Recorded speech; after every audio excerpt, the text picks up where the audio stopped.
Hi everyone and welcome to this afternoon's talk. I've put together this presentation to have a look at the evidence behind the guidelines which stipulate how long a patient should be in isolation and when patients can be safely de-isolated.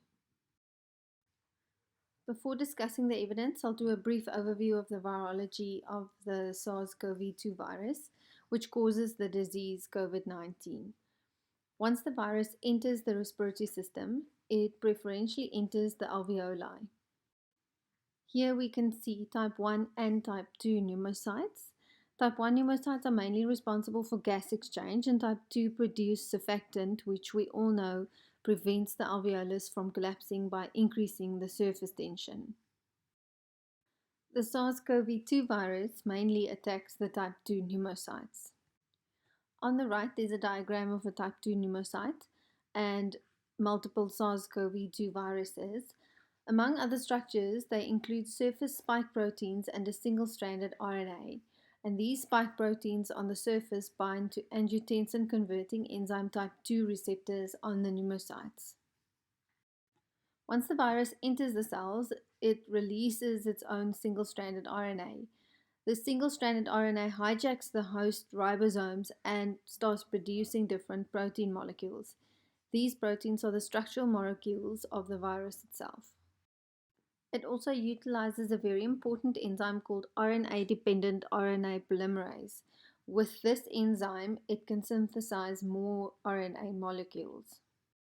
So the combination of the polyproteins and the new single-stranded RNA can produce multiple new viruses, which will then be released via apoptosis to infect multiple adjacent cells.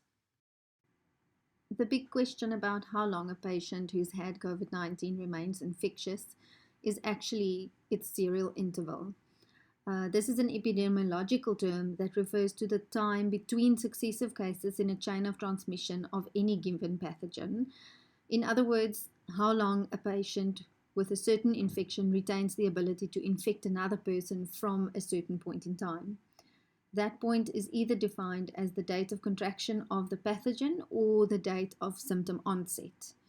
The serial interval varies for each pathogen. For instance, HIV and herpes viruses have lifelong serial intervals, whereas influenza viruses vary anything from a few days to a few weeks. The current published literature shows that the serial interval for COVID-19 is only about 4 to 8 days. So I'd like to discuss a couple of articles in chronological order which have been published since the start of the outbreak in late 2019.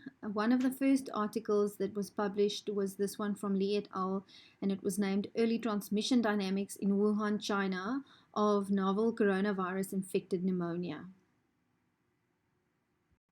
This study was published in the New England Journal of Medicine on the 26th of March. They looked at all the COVID positive cases in Wuhan up until the 22nd of January this year. They included 425 patients, so it was quite a large cohort, and their initial estimate of the mean serial interval of COVID-19 was 7.5 days. The second article that I included is this one by Nishira and colleagues named Serial Interval of Novel Coronavirus COVID-19 Infections. This study demonstrated an even shorter serial interval estimation of about 4.6 days. They concluded that the serial interval of COVID-19 is either shorter or close to the median incubation period, and suggested that the larger proportion of secondary infections actually occur before the onset of symptoms in the primary infected patient. Unfortunately, this study only included 28 patients, so larger studies definitely needed to be done to collect more sufficient evidence. This is a more recently published study that was done in Taiwan by Sheng and colleagues. They looked at contact tracing assessment of COVID-19, transmission dynamics in Taiwan, as well as risk at different exposure periods before and after symptom onset. This was published on the 1st of May, and they followed the first 100 COVID positive patients that were recorded in Taiwan. The number of contacts traced is shown at the top of the table on the right-hand side, and from this we can see that it was quite a large study. They included 2,761 contacts And in this group, only 22 secondary infections were recorded. If we look at the graph on the left-hand side, it shows the actual number of days that each of the 22 secondary infected patients were in contact with their primary infector. From this graph, we can see that all 22 patients had initial contact within the first 5 days after symptom onset of the primary patient. In the table on the right, we can see that the total number of people who had initial contact after day 6 was 852, which was about 30% of the entire cohort, and no secondary infections were recorded in any of these groups. This shows that the isolation period of 14 days is therefore far more than the actual serial interval of COVID-19. I've highlighted some parts of the article so that we can have a closer look and see whether it's actually applicable in our setting. In their study, their parameters for healthcare setting exposure is far more lenient than ours. They include any contact within 2 meters, and in our criteria, it's 1.5 meters. Note that they say without appropriate PPE, and by this they mean a surgical mask for normal contact and N95 only for aerosolizing procedures. They didn't include any time limit in their criteria, but with us there's a 15-minute time interval exposure to the high-risk patient. This means that their high-risk cohort actually includes far more healthcare workers than what we would even have considered as high risk. They concluded that COVID-19 has a relatively short infectious period and that the highest transmission risk is around the time of symptom onset. This larger study agreed with the findings of the previously discussed smaller study by Nishira, and both concluded that the median serial interval is 4 to 5 days, which remains far less than the recommended 14-day isolation period. Just a final interesting note out of this study is that the virologic data has shown that viral load peaks before symptom onset or at the time of symptom onset and gradually decreases after that to reach a much lower level by day 10. Their data correlates with other virologic studies which show a high transmissibility in the first week after symptom onset and then decreases from there. This virological study was done by Woolfel and published in early April this year. They demonstrated that viral shedding from the pharynx was very high during the first week after symptom onset and peaked at day 4. In order to correlate viral load levels with infectivity, these investigators attempted live viral incubation from culture samples, which were taken at the same time as nasopharyngeal swabs for PCR, and they could clearly demonstrate live viral cultures within the first week of symptom onset. Only 16% of swabs yielded live virus, but more than 83% of sputum samples could culture live virus.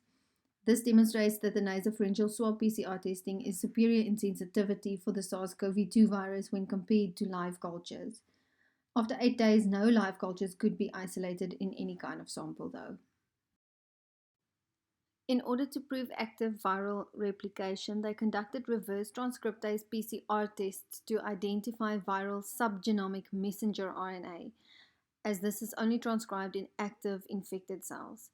When we compare this to whole viral genomic RNA testing in sputum samples, active replication of the virus could only clearly be shown between day 4 and day 9, and by day 10 that starts to decline. When we contrast that to oropharyngeal samples, you can only show replication up to day 5. This means that mild cases involving mostly the upper respiratory tract, viral replication ends by an average of day 5 after symptoms, and in more serious cases where patients develop pneumonia, decline starts by day 10. It's an important distinction to make that viral PCR positive status does not equate to infectiveness. A viral genomic PCR will pick up non-viable pieces of viral genome, which could be shedding from the respiratory tract long after the infection has actually cleared.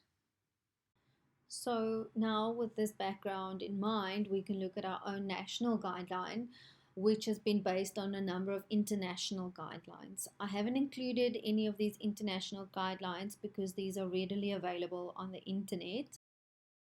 We can now look again at this diagram taken from this section in our National COVID Management Guideline, which discussed criteria for de-isolation of COVID-19 patients. In accordance with international guidelines and all current available evidence, it's recommended that asymptomatic patients may be discharged from isolation 14 days after the initial positive test. This is based on the virological studies which have shown that viral loads and subgenomic mRNA tests are similar in asymptomatic patients as those with mild symptoms. Then, patients with mild symptoms can be discharged from isolation on day 14 after symptom onset. Note that this is symptom onset and not after resolution of symptoms.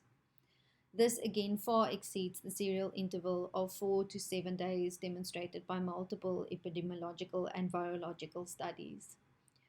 Finally, as it has been demonstrated that subgenomic mRNA only reaches lower levels after day 10 and viral loads decrease from day 10 to 11 in patients with serious symptoms and COVID pneumonia, the criteria for these patients to be discharged from isolation is extended to 14 days after clinical stability is achieved. This means when the patient is no longer oxygen dependent and is stable enough to be discharged from hospital to home. This could potentially increase their isolation period up to 3 or even 4 weeks in total from symptom onset, depending on how long they were in hospital for. And with that, I'd like to thank all my colleagues this afternoon for listening, and I hope this sheds some light on only one of the questions that we grapple with at the moment in this pandemic that's so very new to all of us.